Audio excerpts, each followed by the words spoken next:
सास बहू की पारिवारिक कहानी। माँ, मैं बहुत थक गई हूँ घर संभालते संभालते। यहाँ मेरी थकान किसी को नज़र नहीं आती। कुछ दिन आराम करना चाहती हूँ। सोच रही हूँ कुछ दिनों के लिए अपने मायके आ जाऊँ। आते हुए अपने बच्चों को भी साथ ले आऊँगी क्योंकि वे वहीं से स्कूल चले जाएंगे। आखिर एक ही शहर में ससुराल और मायका होने का कुछ तो फायदा मिले, नम्रता ने फ़ोन पर अपनी माँ से कहा। पार्वती जी ने दूसरी तरफ से कहा, हाँ बेटा, जब तेरी इच्छा हो आ जाना, आखिर ये भी तो तेरा ही घर है। ठीक है माँ, मैं तो कल ही आ जाऊंगी। नम्रता खुश होकर बोली। हाँ बेटा, कल आ जाओ, मैं तुम्हारा इंतज़ार करूंगी। अभी मैं फ़ोन रखती हूँ, मुझे मंदिर भी जाना है। कमला जी ने फ़ोन रख दिया और सीधे किचन में गई। किचन में खाना बना रही बहू से बोली, अरे अनुपमा सुनो, कल तुम्हारी ननद आ रही है। आज बाजार जाकर फल सब्जी और मिठाई लेकर आना। बेचारी मेरी बेटी ससुराल में नौकरों की तरह काम करती है और उस पर कोई ध्यान ही नहीं देता। यहाँ आएगी, कुछ दिन रहेगी तो उसका मन और तबीयत अच्छे रहेंगे। सास के मुंह से ऐसी बातें सुनकर अनुपमा का चेहरा उतर गया। वह मन ही मन सोचने लगी, काश आपको मेरी थकावट भी नज़र आती। मैं भी दिन रात झाड़ू पोंछा, बर्तन, खाना बनाना, मार्केट जाना और हर वह काम करती हूँ जिससे हमारे परिवार वालों को कोई दिक्कत ना हो। काश आप मुझ पर भी ध्यान दे पाती। आपकी बेटी तो जब मन में आता है तब यहाँ आ जाती है, लेकिन मैं साल में एक बार ही अपनी माँ के पास जाती हूँ, तब भी आपको प्रॉब्लम होती है।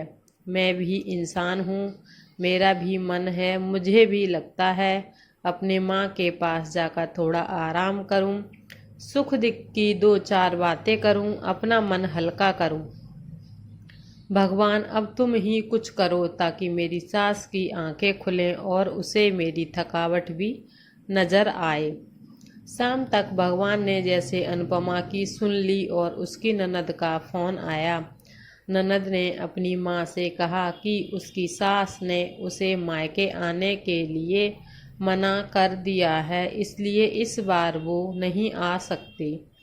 पार्वती जी बोली, ऐसी कैसे मना कर दिया? पहले तो कभी वह तुम्हें आने से नहीं रोकती थी, इस बार भला क्या हो गया? लाओ मेरी बात कराओ, मैं उनसे समझाती हूँ। नम्रता ने फ़ोन अपनी सास के पास दिया। पार्वती जी ने कहा, नमस्कार समधन जी, आपसे कुछ कहना था। समधन जी ने कहा, कहिए।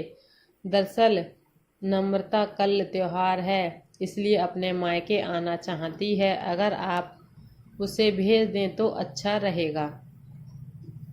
नम्रता की सास ने कहा, देखिए समधन जी, आपकी बेटी मायके जा रही है, इस बात के लिए हमने उसे कभी नहीं रोका और इस बात से हमें कोई प्रॉब्लम है भी नहीं। कुछ दिनों पहले मैं अपने रिश्तेदार के शादी में गई थी, वहाँ आपकी बहू अनुपमा की माताजी से मिलने का मौका मिला।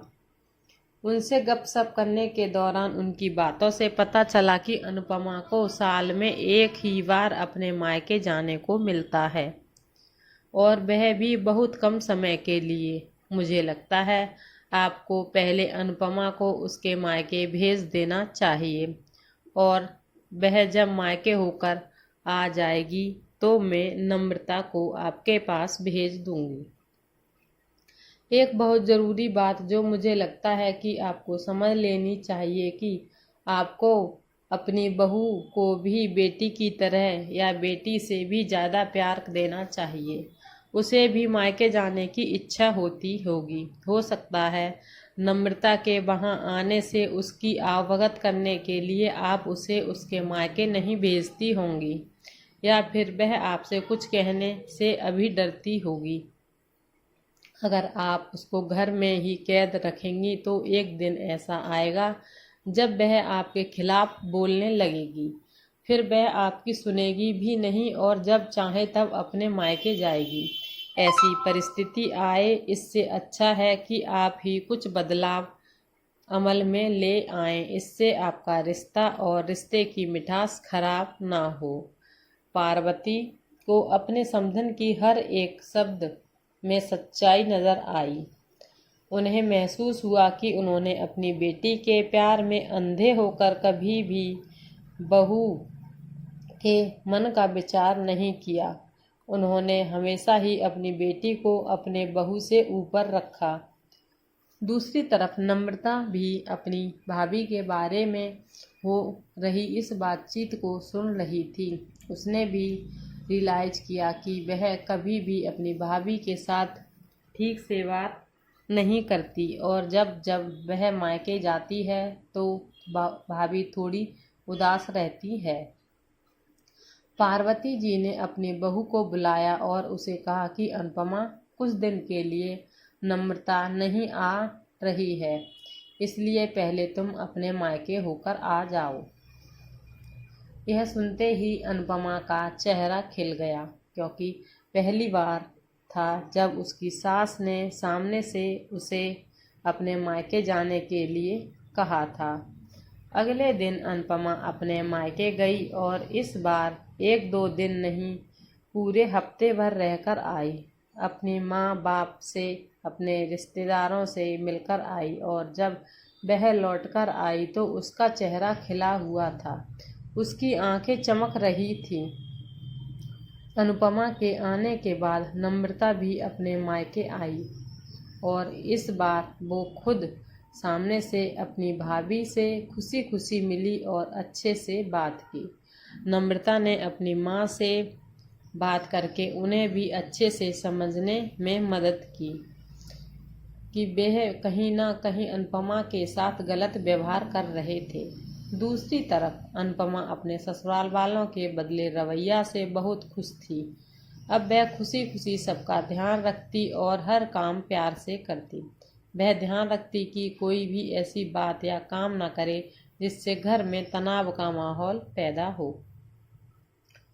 पार्वती जी अपनी बहू को खुद ही समय समय पर मायके भेज दिया करती। एक छोटे से बदलाव ने